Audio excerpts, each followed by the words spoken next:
And Nick, just to give you a little bit more background on what we're looking at with this storm, it is now a Category 2, and it actually just became a Category 2 storm before it made landfall in Louisiana just south of Morgan City. So what you're looking at is it to pretty much fall apart pretty quickly now that it's reaching land, but with winds of 100 miles per hour, spots like New Orleans are going to be heavily affected when it comes to a system like this. So looking a little bit closer to where it makes landfall, that's where the heaviest rain is at the moment.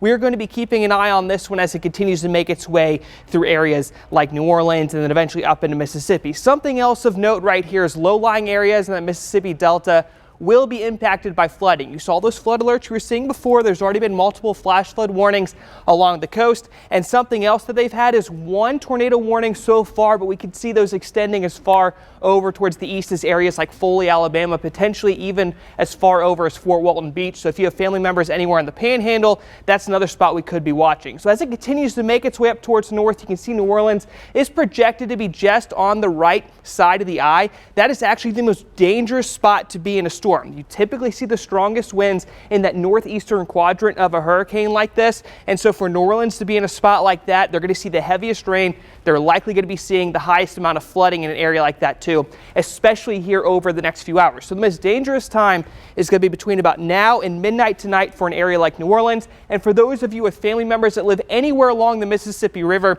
it does seem like it's eventually going to be taking its course up there.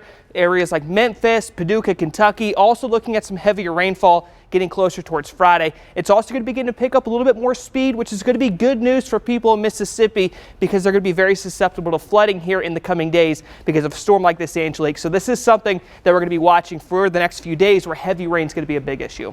All right, we appreciate the